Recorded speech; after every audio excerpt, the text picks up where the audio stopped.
The air in a diplomatic district is usually defined by a certain stillness, an expectation of safety governed by international norms and the quiet commerce of statecraft. But in the Medza district of Damascus, that expectation was shattered in an instant. A quiet afternoon was punctuated by a violent, concussive force, as a building associated with a foreign mission was struck with surgical precision, leaving behind little more than rubble and a cascade of questions about the future of a volatile region. This event was not merely an isolated strike, it was a moment that sent shockwaves across the Middle East, challenging the boundaries of a long-standing shadow war and forcing capitals from Tehran to Jerusalem to reassess their strategic positions. Reports from the ground indicate that the target was a consular building attached to the Iranian embassy in the Syrian capital. The structural devastation was total. Witnesses described the scene as one of immediate chaos, with emergency services rushing into a dense urban environment to navigate the wreckage.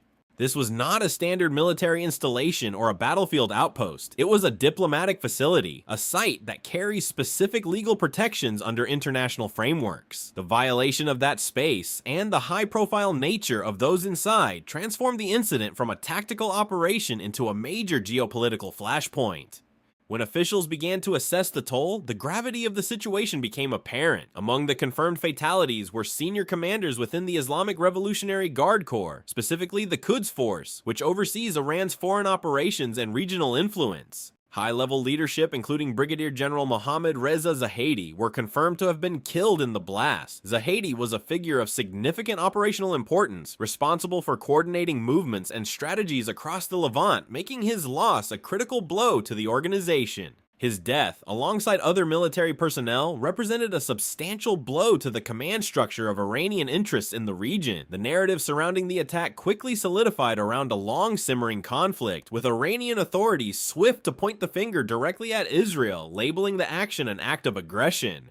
Tehran's official messaging was unequivocal, with leadership vowing a harsh response, framing the strike as a dangerous escalation that violated the sovereignty of their diplomatic mission. On the other side of the equation, the Israeli military adhered to its standard policy of ambiguity. When questioned about the specific operation in Damascus, Israeli officials generally declined to comment on individual strikes, maintaining the long-held position that their military actions in Syria are focused on preventing the entrenchment of Iranian-backed forces near their borders, citing regional security. To understand the weight of this event, one must look at the historical context of the shadow war that has played out in Syrian territory for over a decade. Syria has long served as a crucial logistical artery for Iranian support to various militias and proxy groups in Lebanon and beyond. Israel, viewing this pipeline as an existential threat, has conducted hundreds of airstrikes over the years, targeting supply lines, weapon shipments, and military advisors. Yet this particular incident was different. By striking a diplomatic facility, the operation crossed a threshold that observers noted was far more provocative than standard strikes.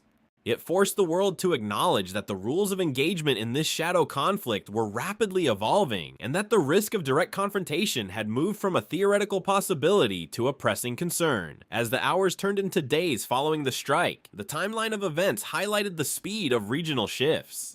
International condemnations followed quickly, with various nations expressing concern that such an attack could trigger a wider conflict that no party truly desired. The United Nations and other global bodies urged restraint, emphasizing the importance of diplomatic immunity, which serves as a cornerstone of international stability.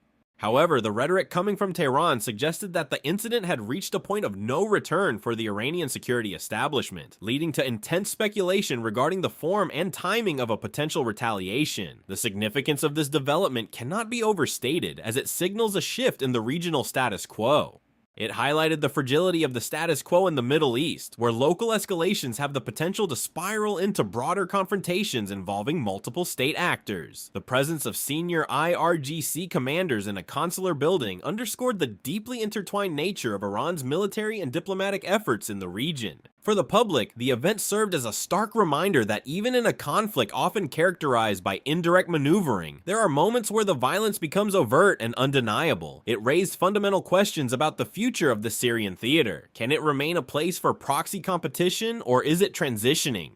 As the situation currently stands, the region remains in a state of high alert. While direct large-scale war has historically been avoided, the Damascus strike introduced a new variable of unpredictability. Officials in multiple nations have been engaged in back-channel communications, attempting to manage the fallout and prevent a miscalculation. The incident remains a focal point for intelligence agencies and geopolitical analysts alike, as they monitor the movement of forces and the tone of public declarations for any sign of a major shift in policy. The confirmed loss of life and the targeting of a sovereign diplomatic site have created a dynamic of tension. Deepening our understanding of this event requires looking at the specific doctrine of the Islamic Revolutionary Guard Corps. The Quds Force has historically utilized a strategy of asymmetric warfare, operating through decentralized networks. However, the loss of high-ranking commanders like General Zahedi forced the organization to face the vulnerability of its senior leadership. This reality likely triggered a debate within Tehran regarding its operational security and its deterrent strategy. Does the regime continue with its policy of patience, absorbing losses to maintain its long-term objectives in Syria and Lebanon, or is there now a requirement to demonstrate strength to maintain credibility with its regional allies?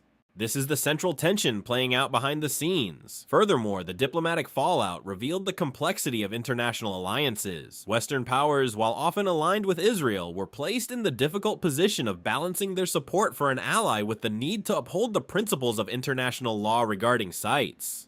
This balancing act created a nuanced diplomatic landscape where private warnings were likely issued to prevent further escalation, even while public solidarity remained on the record. The Damascus incident, therefore, acted as a mirror, reflecting the competing interests of every major player in the Middle East and their strategic goals. It stripped away the deniability often associated with these strikes, forcing a confrontation not just on the ground, but in the halls of international diplomacy. As we continue to monitor these developments, it becomes clear that the impact of this event will be felt for months, if not years, across the global stage.